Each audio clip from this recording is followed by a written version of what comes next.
사무엘상 16장 1절부터 13절까지의 말씀을 한 절씩 교도하실 텐데요. 제가 한 절 읽고 여러분이 한 절 읽고 하겠습니다.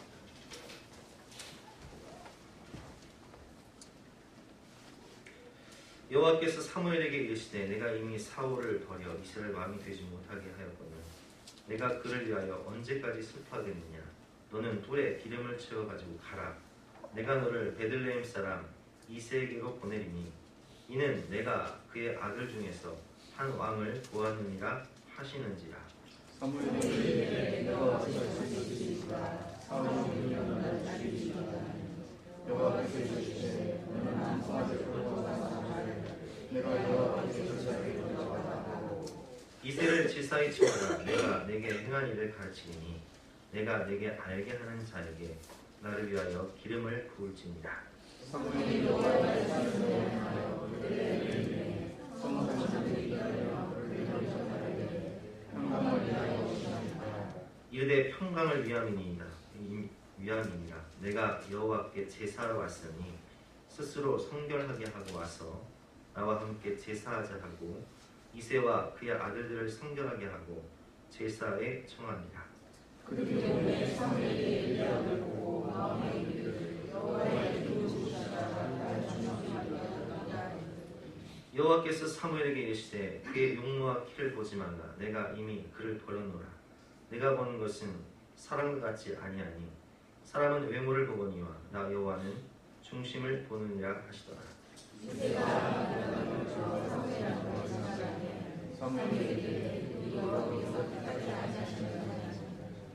이새가 산마로 지나가게 하매 사무엘이 이르되 이도 여호와께서 택하지 아니하셨느니라 하니라.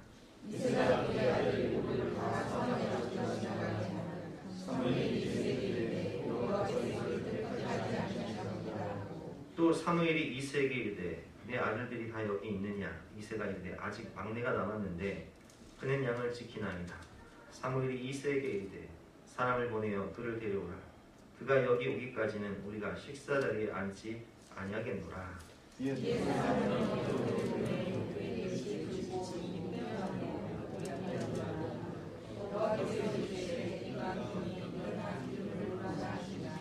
함께 읽겠습니다. 사무엘이 기름불병을 가져다가 그의 형제 중에서 그에게 주었더니 이날 이후로 다윗이 여호와의 눈에 크게 감동되니라. 사무엘이 떠나서 라마로 가니라. 하나님이 간절히 찾는 사람이라는 제목으로 본 말씀을 위해서 함께 은혜를 나누고 하겠습니다. 여러분, 우리가 배우자를 찾거나 사위감, 연애감을 찾는다면 여러분은 어떤 기준으로 그런 사람을 찾기를 원하십니까? 혹은 여러분들이 운영하고 있는 사업 체계에서 직원을 뽑는다면 어떤 사람을 뽑으시겠어요? 제가 오전에 일부 예배 때 우리 음미입사에 들어보니까 믿음 좋은 사람, 예수님 잘 믿는 사람, 그리고 돈 잘 버는 사람 솔직하게 이렇게 말씀을 하시더라고요. 그래요. 우리가 결혼할 때에도 배우자의 조건, 첫 번째 믿음 쪽, 또 성격 쪽, 그리고 돈 잘 벌, 직업, 또 집안, 부모님 다 보잖아요. 우리가 사위감, 며느리감을 볼 때도 어떤 기준으로 봐요? 남자들은 주로 외모를 보고, 여자분들은 또 직업이나 재산을 보고, 또 인품이나 성품을 보고, 또 믿음을 보고, 이런 기준으로 뽑듯이 직원을 뽑을 때에도 그의 성실성이나 또 경력이나 스펙이나 학벌이나 또 뭐 이런 저런 여러 가지 것들을 보지 않습니까? 그런데 막상 사람을 구하다 보면 정말 내 마음에 맞는 사람, 조그만 사람 찾기가 힘들어요. 제가 이 설교를 하는 이유는 지난 주중에 목사님 설교를 듣다가 그 목사님 그런 말씀을 하더라고요. 목사님 개척을 하시는 목사님인데 개척에서 수만 명이 모이는 교회를 하고 계시던데 그 교회 수양관이 수천 명이 들어가시는 수양관이 있는데 그 수양관에서 설교하시면서 그러시더라고요. 내가 수양관을 영혼들이 몰려오는 이 수양관을 내가 누군가에게 후임으로 물려줬으면 좋겠는데 아직 후임으로 물려줄 만한 사람을 찾지 못했다. 그냥 물려주고 싶어요. 그렇게 영성이 뛰어난 영역 있는 사람을 발견하지 못해서 제가 아쉽다 그렇게 말씀을 하셨는데 그 말씀이 제 마음에 울림이 오는 거예요. 한국교회가 기도원에서 집회를 해도 수천 명, 수만 명 몰려갈 수도 있는 그런 세례요한과 같은 그런 영성을 가진 목사님이 참 드뭅니다. 대형교회가 후임자를 정말 영역 있는 목회자를 찾으려고 해도 그런 목사님 찾기가 참 드물죠. 그럼 나는 어떤가 생각해보면 여러분 제가 그런 수양과 물려받은 걸 제가 감당할 수 있겠습니까? 그렇죠? 저 자신이 회개가 됩니다. 그런 생각을 하면서 제가 기도하는 중에 이런 마음이 들어요. 그러면 하나님이 찾으시는 사람, 이 시대에 하나님께서 찾으시는 사람은 과연 어떤 사람이야? 하나님 마음에 맞는 하나님께서 보실 때 흡족한 그런 믿음을 가진 그런 사람은 누가 깊이 생각하다가 묵상하던 중에 생각난 사람이 오늘 본문의 다윗이었어요. 오늘 다윗은 그 사울 왕이 하나님께 불순종함으로 이제 하나님께서 사울에게서 떠나가시고 새로운 왕을 정하실 때에 이제 베들레헴이라는 동네에 이새의 집으로 가라. 그 아들 중에서 내가 기름을 부어 한 왕을 세우리라 말씀하시지만 사실 우리가 너무 잘 아는 대로 다윗은 목동이었어요. 목동이라는 직업이 어떤 직업입니까? 당시 가장 천한 직업이에요. 왜냐하면 이 목동이라는 직업을 하기 위해서는 이제 양을 데리고 푸른 초장 맑은 물가를 따라서 집을 떠나서 들판에서 생활해야 하기 때문에 밤에 이슬을 맞아가면서 자야 돼요. 또 짐승의 위협, 강도의 위협, 이게 목숨 거는 일이고 힘든 일이기 때문에 가장 천한 사람이란 말이에요. 그는 스펙도 없었고 학벌도 없었고 집안에 별볼이 없었고 아무것도 없었어요. 그리고 심지어 그는 오늘 본문에 나오는 것처럼 그의 아들들이 왕의 후보로 딱 있을 때에 그 아버지가 보기에도 객관적으로 다윗은 왕감이 아니다 라고 제낄 만큼 별볼이 없는 사람이었어요. 그러나 그 마음의 중심이 오늘 본문에 나오는 것처럼 6절 7절 말씀이죠. 그들이 오매 사무엘이 엘리압을 보고 마음에 이르기를 여호와의 기름 부으실 자가 과연 주님 앞에 있도다 하였더니 여호와께서 사무엘에게 이르시되 그의 용모와 키를 보지 말라. 내가 이미 그를 버렸노라. 내가 보는 것은 사람과 같지 아니하니 사람은 외모를 보거니와 여호와는 중심을 보느니라. 말씀하신 것처럼 하나님께서 보실 때 이 다윗의 중심은 정말 합당했기 때문에 마음에 합했기 때문에 하나님께서 그 다윗 목동 아무것도 없었던 그 소년 다윗을 기름 부어 왕으로 딱 세우신단 말이에요.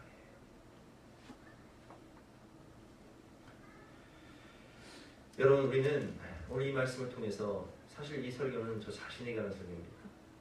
저 자신에게 하는 설교지만 여러분 자신도 한번 자신을 돌아보세요. 제가 예전에 섬기던 교회 담임 목사님이 저한테 그런 얘기를 하시더라고요. 사람은 항상 자기를 성찰하고 자기를 점검하고 자기를 발전시키는 그런 자세가 있습니다. 그래요. 오늘 이 말씀은 저 자신을 성찰하고 저 자신을 반성하고 저 자신을 발전시키는 말씀이기도 하지만 이 말씀이 또한 여러분들을 점검하고 반성하고 발전시키는 귀한 말씀이 되기를 주님의 이름으로 축원합니다. 하나님이 왜 다윗을 쓰셨을까요? 다윗의 어떤 부분이 하나님 보실 때에 그 중심이 어땠길래 하나님께서 온 땅을 두루 감찰하사 찾고 찾는 중에 너다 이렇게 딱 찝어서 왕으로 세우실 만큼 그가 어떤 삶을 살았길래 그 마음이 어땠길래 하나님께 쓰셨는지 그것을 함께 배워보고 우리 또한 하나님께서 찾으시는 쓰시는 사람이 되기를 간절히 바랍니다. 첫 번째로 다윗은 하나님을 철저히 의지하는 사람이었고 자언에 충성하는 사람이었어요. 오늘 본문 넘어가서 사무엘상 17장 한번 펴보세요. 사무엘상 17장을 보면 골리앗이라는 장군이 블레셋 장군이 나와서 조석으로 하나님을 모욕하며 하나님의 백성들을 조롱합니다. 근데 골리앗은 우리가 너무 잘 아는 대로 3m가 가까이 되는 큰 키에 그는 어려서부터 용사예요. 칼과 창을 장난감처럼 다루고 그는 전신갑주를 입고 싸움에 능한 무적 장군이었기 때문에 이 블레셋 장군 골리앗이 이스라엘 백성들을 조롱하며 하나님의 이름을 조롱해도 백성들이 벌벌벌 떨면서 아무도 나와 싸우지 못하는 거예요. 근데 그때 다윗이 골리앗을 탁 나갑니다. 어떻게 나갑니까? 우리 17장 45절 말씀 같이 한번 읽어보겠습니다. 시작. 다윗이 블레셋 사람에게 이르되 너는 칼과 창과 단창으로 내게 나아오니까 나는 만군의 여호와의 이름 곧 내가 모욕하는 이스라엘 군대의 하나님의 이름으로 내게 나아가노라. 여러분 블레셋 장군 골리앗의 경력과 이력, 그의 스펙과 재능, 그의 능력은 대단했어요.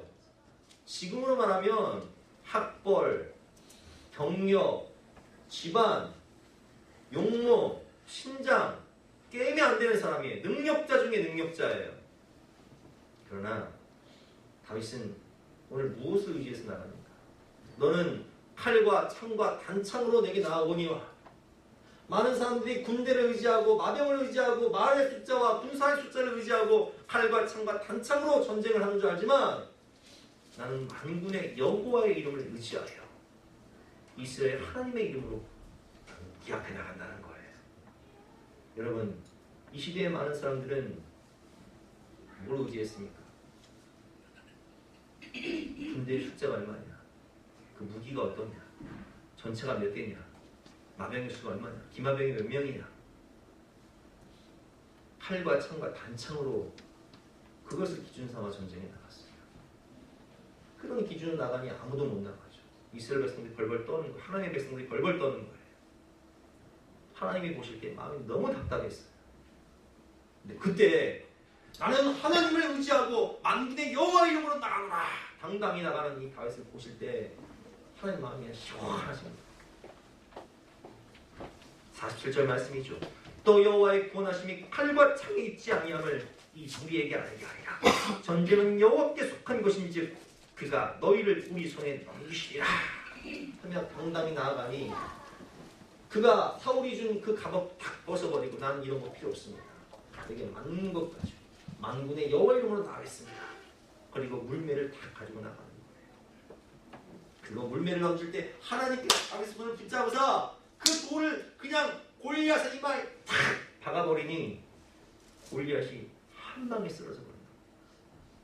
이 믿음, 이 전지전능하신 하나님을 의지하는 이 믿음을 가진 사람이 당시에 아무도 없었지만 비록 목동 소년이었던 다윗이 이 믿음을 가져버리니 하나님 그를 더 쓰시는 거예요. 그를 왕으로 세우시는 거예요. 또한 다윗은 작은 일에 충성하는 자세가 있었어요. 오늘 17장 30절에 보면 사울이 다윗에게 이렇게 말합니다. 네가 가서 저 블레셋 사람과 싸울 수 없으리라. 너는 소년이고 목동이지만 그는 어려서부터 용사고 전사다. 이름난 전사다. 명장이다. 용장이다. 네가 어떻게 이기겠느냐. 그는 칼과 창을 장난감 다루는데 네가 어떻게 이기겠느냐. 그때 다윗이 말합니다. 34절 말씀이죠. 다윗이 사울에게 말하되 주의 종이 아버지의 양을 지킬 때에 사자나 곰이 와서 양떼에서 삭기를 물어가면 내가 따라가서 그것을 치고 그 입에서 삭기를 건져내었고 그것이 이런 나를 해하고자 하면 내가 그 수염을 잡고 그것을 쳐주었나이다. 여러분 무슨 말씀입니까? 목동이 곰과 사자를 만나는데 곰과 사자와 싸운다? 요한복음 10장을 보면 삭군이 있고 선한 목자가 있어요. 삭군은요 월급쟁이에요. 월급 200만원 300만원 받는데 그걸 위해 목숨을 걸 사람이 몇 명이나 있습니까? 곰과 사자가 싸운다는 건 목숨 거는 거잖아. 그러나 다윗은 그 양들을 내가 목자라는 직업을 가지고 그 양들을 치는 직장으로 다니지 않았어요. 그 양들을 위해 그 양들의 이름을 불러가며 그 양들을 지키기 위해 목숨을 거는 자세로 살았어요. 그러니 곰과 사자가 그 양을 물어가면 어떻게 해요? 그 양을 살리기 위해 곰과 사자가 싸우는 거예요. 그 곰과 사자를 이기기 위해서 은혜 연습을 하는 거예요. 이렇게 작은 일에 충성하니 하나님이 보실 때 야, 어떻게 너는 이 양을 아껴도 선한 목자의 마음으로 목숨 걸고 충성을 하니 내가 이스라엘 민족을 너한테 맡기면 네가 이 영혼들을 위해서 네 목숨을 걸겠구나. 이게 통과가 되는 거야. 이 중심이 하나님 앞에 통과가 되는 거야. 여러분, 하나님은요 작은 일에 충성된 자에게 큰 일을 맡기지 작은 일도 못하는데 어떻게 큰 일을 맡기시나요?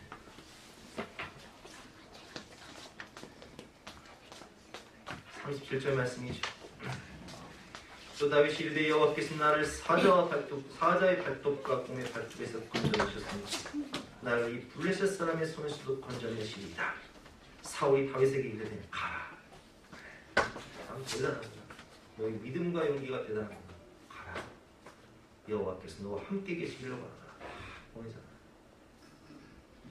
이렇게 하나님을 의지하고 만군의 여호와의 이름으로 나아가며 작은 일에 충성했던 그 다윗의 중심과 마음을 하나님이 보시고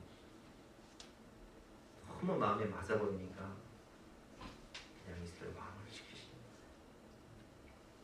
두 번째로 다윗은 기도하며 순종하는 사람이었습니다. 사무엘상 23장 한번 펴보시겠습니다. 사무엘상 23장을 보면 다윗은 어디로 가든지 기도해요. 기도하는 것은 누구나 합니다. 성도는 기도하는 사람들이니까 우리는 모두가 기도하는 사람들이죠. 그러나 기도했을 때 하나님의 응답이 내 현실과 맞지 않고 내 생각과 맞지 않을 때 충돌될 때 다윗은 그때도 하나님 응답, 말씀에 순종합니다. 그가 이제 골리앗을 물리치고 이스라엘 군대장관이 되어서 블레셋을 물리칠 때마다 여인들은 다윗이 돌아오는 모습을 보고 환호하고 찬양합니다. 사울은 천천히요, 다윗은 만만히로다. 이 찬양을 들은 사울 왕은 시기심을 극복하지 못하고 이제 악신의 지배를 받으며 다윗을 죽이고자 합니다. 그 사실을 알게 된 다윗은 도망자가 되어서 광야로 쫓겨다닐 때 사울 왕이 3,000명의 군사를 데리고 매일 다윗을 죽이기 위해서 추격을 하는데 그때 다윗은 그일라라는 마을에 블레셋 사람들이 약탈하는 모습을 그 소식을 듣게 됩니다. 그리고 이스라엘 백성들이었던 그일라 사람들을 구원하기 위해서 하나님께 기도를 하게 됩니다. 23장 1절과 2절 말씀 제가 읽어보겠습니다. 사람들이 다윗에게 전하여 이르되 보소서 블레셋 사람이 그일라를 쳐서 그 타작마당을 탈취하였나이다 하니 이에 다윗이 여호와께 묻자와 이르되 기도하라. 내가 가서 이 블레셋 사람을 치리까? 여호와께서 다윗에게 이르시되 가서 블레셋 사람들을 치고 그일라를 구원하라 말씀하시는데 다윗의 두 아들이 얘기하는 거예요. 장군님, 당신 꼬라리를 보십시오. 우리가 지금 도망가는데 우리가 우리 부지를 알아야죠. 지금 누가 누굴 거니까 사울이 우리를 추격하는 사실을 알고 계시면 이 소식이 사울에게 들어가면 그가 우리를 와서 죽일 텐데 지금 내 코가 속죄인데 누가 누굴 도와줍니까? 3절 말씀이죠. 다윗의 사람들이 그에게 이르되 보소서 우리가 유다에게도 두렵거든 하물며 그일라에 가서 블레셋 사람의 군대를 치는 일이니까 이제 박주만 합시다. 4절에 다윗은 다시 기도합니다. 하나님, 사람들이 저한테 죄송하면서 이 꼴이 이런데 누굴 도와주는 거야? 내가 도와줄까요? 다윗이 여호와께 다시 묻자온데 여호와께서 대답하여 이르시되 일어나 그일라로 내려갔어. 가라. 내가 블레셋 사람들을 내 손에 넘기리라 하시니라. 그래서 가서 구해요. 블레셋을 이기고 그일라를 성공합니다. 그러면 이 어려운 중에 그일라 사람들을 구해줬으면 은혜가 갚아야 되는 거 아니에요? 하지만 그일라 사람들은 사울 왕이 다윗을 잡으러 온다는 소식을 듣고 다윗을 넘겨주기로 작정합니다. 왜? 우리가 너무 잘 아는 대로 높 땅에 살고 있었던 제사장들이 다윗을 도와줌으로 인해서 그 제사장들과 아내들과 아이들까지 죽인 사실을 이스라엘 백성들은 다 알고 있었거든요. 나 살기 위해서 다윗 내주는 거예요. 그 소식을 듣게 된 다윗은 또 기도합니다. 사울이 자신을 죽이러 올 것이고 그리라 사람들이 나를 넘겨줄 것인가 안 넘겨줄 것인가를 하나님께 기도할 때 하나님께서 말씀하시죠. 너를 넘겨줄 것이다. 11절 말씀 같이 읽어보겠습니다. 시작. 그리라 사람들이 나를 그의 손에 넘기겠나이까? 주의 종이 들은 대로 사울이 내려오겠나이까? 이스라엘 하나님 여호와여, 원하건대 주의 종에게 일러 주옵소서 하니 여호와께서 이르시되 그가 내려오리라.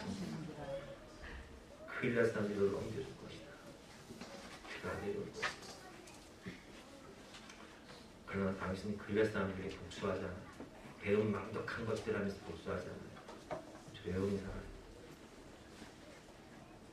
여러분, 우리는 내 생각과 내 현실과 하나님의 말씀의 응답이 충돌될 때 어느 쪽을 선택하세요? 여러분, 사울 왕은요 언제나 내 생각, 내 현실 봤어요. 내 욕심, 내 감정 따라갔어요. 늘 자기가 왕이었어요. 그러니까 하나님께 쓰실 수가 없는 거예요. 하지만 다윗은 늘 하나님께 기도할 뿐만 아니라 응답하시면, 말씀하시면 아무리 어렵고 힘들어도 순종하며 살았다는 거예요. 심지어 사울 왕을 죽일 수 있는 기회가 2번이나 있었어요. 부하들은 많아져. 그냥 한 방에 죽이면 됩니다. 동굴 안에서 용변 보고 있으니까 그냥 한 방에 뒤에서 칼 꽂으면 되거든요. 광야에서 자고 있을 때, 정탐꾼들 다 잠들었을 때, 파수꾼들 다 잠들었을 때 다윗과 시나가 내려가서 꽂을 수 있어요. 그냥 창 꽂으면 끝나요. 한 방에 죽여버리죠. 당신이 이스라엘 왕 되는 겁니다. 하지만 다윗은 말합니다. 하나님께서 기름 부으신, 하나님이 세우신 나무를 내 손으로 죽이지 않습니다. 정도가 있다는 거예요. 힘들고 어려워도, 고난길, 광야길, 눈물의 길, 돌고 도는 길이어도 나는 주님 뜻대로 하나님의 말씀의 원칙 따라 살겠다는 거예요. 그러니까 그래서 하나님께서 보실 때 너는 타협을 하지 않는다. 너는 정말 믿음의 사람이다. 너는 정말 순종의 사람이다. 사울을 버리신 이유가 뭐예요? 뭐라고 말씀하세요? 순종이 제사보다 낫다. 순종이 안 되거든요. 다윗은 순종이 되는 거예요. 그러니까 쓰시죠. 여러분, 나는 어떻습니까? 여기 계신 분들은 다 기도하는 사람들이에요. 하나님 예배하는 분들이에요. 말씀 읽는 분들이에요. 근데 하나님의 말씀, 기도의 응답이 내 생각, 내 감정, 내 현실과 충돌이 될 때 나는 어느 쪽을 선택하냐는 거예요. 이것이 하나님이 찾는 사람과 안 찾는 사람의 기준이 되는 거예요. 이것이 하나님이 쓰시는 사람과 안 쓰시는 사람의 기준이 되는 거예요. 늘 현실 따라, 내 감정 따라, 내 생각 따라, 이성 따라, 합리 따라, 경험 따라, 지식 따라, 내 입장 따라 생활하면, 판단하면, 결정하면 하나님이 사울 같은 사람은 쓰실 수가 없는 거예요. 아무리 어려워도 나는 주님의 말씀 따라 살겠습니다. 성령의 인도하심 따라, 주님의 응답하심 따라 순종하며 나아가겠습니다. 주님 뜻대로 살겠습니다. 이런 사람을 주님은 다 보시고, 너구나. 그래서 너는 내 종이다. 내가 너를 통해 영광 받으리라 말씀하시는 거예요. 세 번째로 하나님은 자신을 진심으로 사랑하는 사람을 사용하십니다. 다윗은 하나님을 정말 사랑하는 사람이었어요. 그래서 하나님의 법궤가 예루살렘으로 돌아올 때 그는 너무 기쁜 마음에 춤추고 찬양하다가 바지가 내려갔어요. 그런데도 그 기쁨을 주체할 수 없어서 체면이고 뭐고, 왕의 체면이고 뭐고 하나님을 기뻐 찬양한다는 말이에요. 사무엘하 6장 14절 말씀이죠. 다윗이 여호와 앞에서 힘을 다하여 춤을 추는데 그때 다윗이 베옷을 입었더라. 다윗과 온 이스라엘 족속이 즐거이 환호하며 나팔을 불며 여호와의 궤를 메어오니라.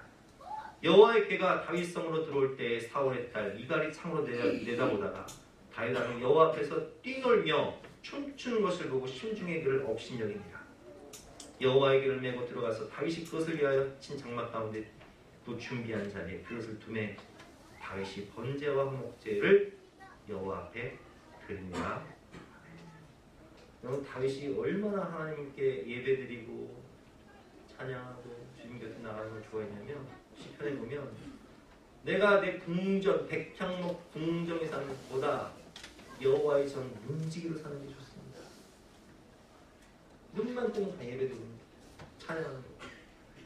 얼마나 하나님께서 그걸 기뻐하셨는지 사도행전 15장 15절을 보면 선지자들의 말씀이 이와 일치하도다. 기록된 바 이후에 내가 돌아와서 다윗의 무너진 장막을 다시 지으며 또 그 허물어진 것을 다시 지어 일으키니. 여러분, 하나님께서 뭐라고 말씀하시냐? 내가 솔로몬의 화려한 그 성전을 다시 짓겠다 말씀하지 않으세요. 헤롯 대왕이 지은 그 어마어마한 규모의 성전을 짓겠다 말씀하지 않으시고 초라했던 다윗의 성막을 내가 다시 짓겠다. 왜? 그 예배는 감동이 있고 눈물이 있고 사랑이 있고 열정이 있거든요. 전심으로 드리는 찬양, 목마름과 사모함 가운데 열정으로 드려지는 진실한 예배, 내 몸과 내 삶, 내 전체를 드려버리는 그 예배를 하나님은 그리워하십니다. 다윗이 드렸던 그 예배, 그 찬양을 나는 그리워한다. 그래서 내가 다윗 장막을 다시 짓겠다는 거예요. 그렇게 다윗은 주님을 사랑했어요. 그는 백향목궁에 살면서도 나는 이렇게 좋은 집에 사는데 여호와의 법궤는 저렇게 초라한 장막이 있구나 생각하면서 여호와의 성전을 짓기로 결심을 합니다. 그러나 하나님은 나단 헌제를 통해서 그것을 막으시죠. 너희 손에는 전쟁 때문에 흘린 피가 넘어간다. 하지만 네가 나를 사랑하는 그 마음의 중심을 내 집을 짓고자 하는 그 마음, 내가 그 중심을 내가 그리고 내가 너를 축복하되 내가 너를 축복하되 내가 이 땅의 위대한 자들 이름같이 네 이름을 위대하게 만들 것이다. 그래서 다윗의 이름을 위대한 거예요. 3000년이 지난 지금도 다윗의 이름을 이렇게 우리가 설교하고 학교 가보세요. 다윗이라는 이름이 꼭 있어요. 그리고 말씀하시죠. 네가 네 집을 짓겠다고 말해줬으니 내가 네 집 안을 내가 네 집안을 세워주겠다. 11절 말씀이죠. 여호와가 너를 위하여 집을 짓고 내 수완이 차서 내 조상과 함께 누울 때 내가 내 몸을 쓰나 내 씨를 내 뒤에 세워 그의 나라를 견고하게 하리라. 그래서 남의 나라는요 다윗의 후손으로만 이어지지 정권이 안 바뀌어요. 그리고 다윗의 후손으로 누가 오세요? 예수 그리스도. 영원한 나라.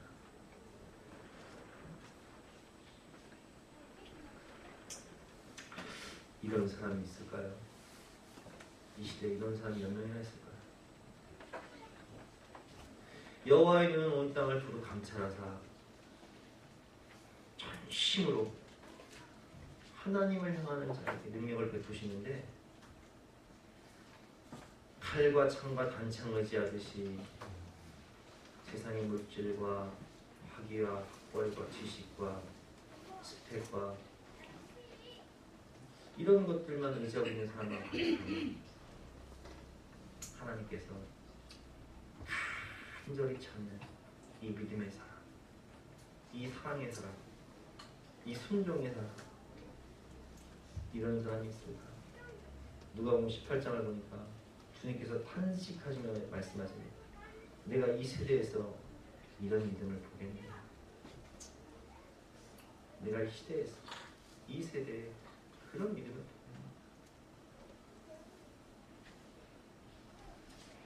사도행전 13장을 보면 그 후에 그들이 왕을 구하고는 하나님이 베냐민 지파 사람 기스의 아들 사울을 40년간 주셨다가 패하시고 다윗을 왕으로 세우시고 증언하시되 내가 이새의 아들 다윗을 만나니 내 마음에 맞는 사람 옛날 개혁 성경에는 내 마음에 합한 사람이다. 마음이 하나님과 딱 맞아버려요. 부부가 마음이 딱 맞아 살아야 행복하죠. 마음이 안 맞으니까 힘든 거예요. 대화가 안 통해. 근데 하나님이 다윗을 만나니 마음이 딱 맞아. 그냥 너다. 어떻게 충성된 사자는 여름에 추수할 때 얼음 냉수와 같이 그 주인의 마음을 흡족하게 하듯이 다윗을 만나니 만군의 여호와 이름을 의지하여 골리앗을 무너뜨리고 세상을 이기고 작은 일에 충성하며 주님의 마음, 선한 목재의 마음으로 양을 사랑하고 영혼을 사랑하고 기도하고 응답받은 것은 아무리 어려워도 순종하고 주님을 향한 열정과 사랑으로 예배하며 주님 나라를 세우기 위해서 먼저 그의 나라와 그의 일을 구하는 그 마음의 중심이 너는 내 마음에 맞는 사람이다 확정되니까 목동이었던 다윗을 그냥 왕 삼아 버리시는 거예요. 여러분, 이사야 선지자가 하나님을 만날 때 하나님께서 말씀하십니다. 내가 누구를 향해 누가 우리를 위하여 갈까 탄식하시는데 이사야처럼 주여 내가 여기 있나이다 나를 보내셔서 말할 수 있는 사람이 듭니다. 왜 그렇습니까? 다 칼과 창과 단창을 의지하고 세상 따라, 물질 따라, 학벌 따라, 경험 따라, 지식 따라, 이성 따라, 합리 따라, 입장 따라 그렇게 살아가니 하나님이 눈을 씻고 찾아봐도 내 마음에 합한 사람, 내 마음에 맞는 사람이 없다 탄식을 하고 있습니다. 그래서 회개가 돼요. 나는 나를 받은 사람인가? 하나님 쓰실 만한가? 하나님 마음 맞는 사람인가? 회개가 돼요. 여러분, 링컨 대통령을 보세요. 그가 무슨 학벌이 있습니까? 학벌이 없어요. 근데 그 마음이 하나님께 맞으니 그 가난한 배움도 없는 링컨을 하나님 대통령 삼으셔서 미국 역사상 가장 위대한 대통령을 만드시잖아요. 존 워너메이커 보세요. 백화점 왕이었던 존 워너메이커. 무슨 학벌이 있고 스펙이 있고 지식이 있고 뭐 지방이 아무것도 없어. 그러나 하나님을 향한 그 사랑과 열정이 대단하니까 그를 하나님께서 백화점 왕으로 만드시고 존 워너메이커. 메이커라는 그 단어가 그 사람 이름에서 나온 거예요. 우리 유명 메이커라고 하잖아요. 지금으로 한 초인류 기업을 만들어버려요. 아무것도 없는 사람. 한 시대 미국 대각성 운동을 주도했던 무디 목사님의 직업이 뭔지 아세요? 구두 닦기. 구두 닦기여도 하나님을 향한 믿음과 열정이 있으니 간절한 사랑과 열망이 있으니 하나님이 보시기에 합당해버리니 너다. 그냥 딱 찜하셔서 미국 대각성 운동의 주도권을 그냥 무디에게 줘버리시는 거예요.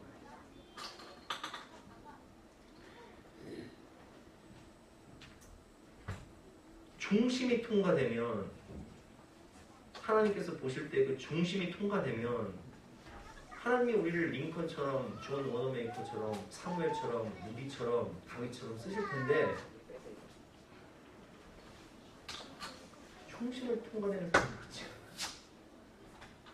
주님 내가 여기 있사오니 나를 보내소서. 이렇게 고백하면 좋은데 주님 내가 여기 있사오니 나를 가려보내소서. 하실 만한 일을 시키시고 보낼 만한 일을 보내소서. 주님 내가 생각 좀 해보고요. 따져보고요. 계산기 좀 두드려보고요. 이게 바로 저의 모습이고 여러분의 모습 아닙니까? 그래서 회개가 돼요. 사실 저는 오늘 이 설교를 하고 싶지 않았어요. 왜? 저 자신에게도 걸리니까. 제가 어제까지만 해도 누가복음 큐티하는 설교 중에 한 편 설교 다 만들어 놓고 이 설교 하고 싶지 않아서 다 만들어 놨었어요. 근데 이 설교예요. 왜? 하나님이 원하시는 설교가 이 설교예요. 우리에게 필요한 설교가 이 설교였어요. 저에게 필요하고 여러분에게 필요한 설교가 이 설교였어요. 여러분 한 번 사는 인생 이 시대 가운데 하나님 우리에게 말씀하십니다. 내가 간절히 찾는 사람이다. 내 마음에 합한 자. 그 중심이 통과되고 전심으로 여호와를 향하는 믿음과 열정과 사랑을 그 사람 성경에 그 사람을 지금 찾는다. 네가 변하고 그 사람이 되어라. 오늘 이 성령의 음성에 귀 기울이고 순종하여서 이 악하고 타락한 시대에 다윗처럼 쓰임받아 하나님의 마음을 시험하게 되는 저 여러분 되시기를 주님의 이름으로 축원합니다. 함께 찬양하고 기도할 때 주님 내가 여기 있사오니 나를 써주소서, 나를 보내주시옵소서 찬양하고 회개하며 결단하고 외치면 좋겠습니다.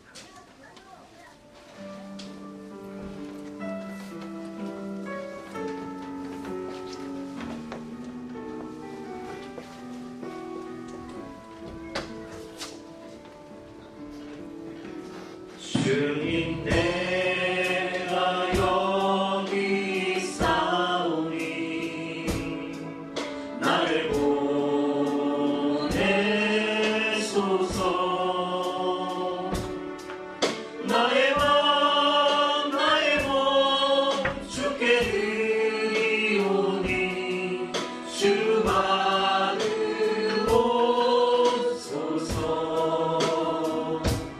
주님 내가 여기 있사오니 나를 써주소서.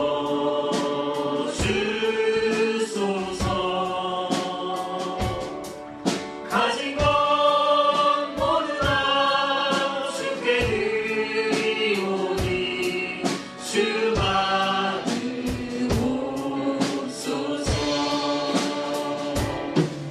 할렐루야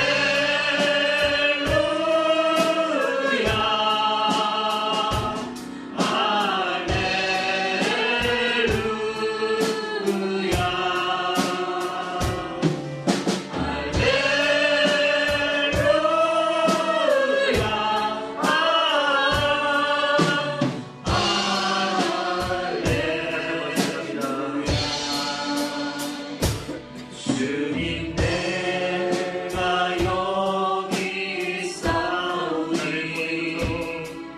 나를 보내소서.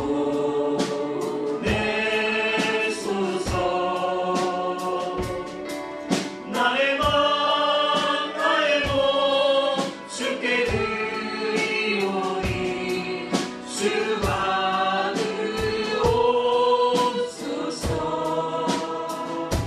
주님 내가 여기 있사오니 나를 써주소서.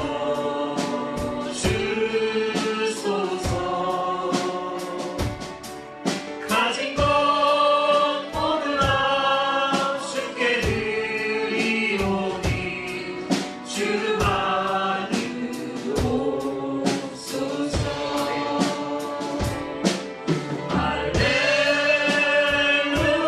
할렐루야 나를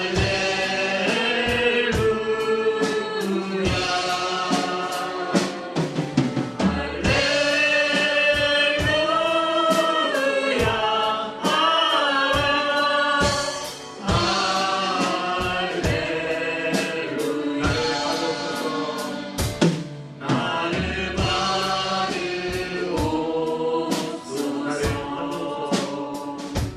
나를 받으옵소서.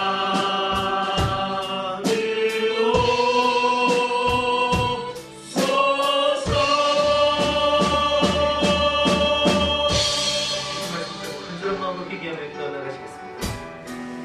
하나님께서 이 시대에 간절히 찾으셔서 하나님 마음에 맞는 사람, 하나님 마음에 속한 이 다윗 같은 사람, 바울 같은 사람,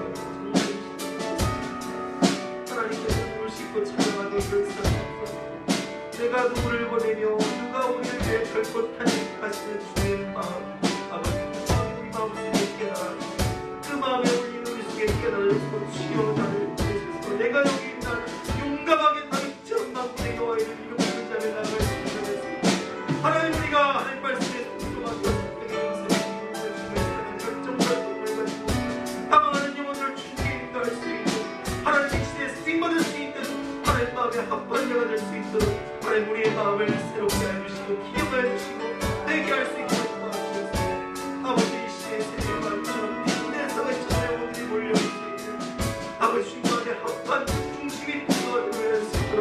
하루의 의미를 베풀어 주시옵소서. 아버지 세상 사람들처럼 칼과 한탄을 의지하며 물질과 세상을 의지하며 선택과 학벌을 의지하는 것이 아니라 우리 주님 만군의 여호와 이름을 나가서 하나님 받은 영혼을 주님께 돌아올 수 있는 성령의 사람 다윗처럼 바울처럼 쓰임받는 베드로처럼 쓰임받는 그의 성도로 아버지를 새롭게 하시고 변화시켜 주시옵소서. 아멘.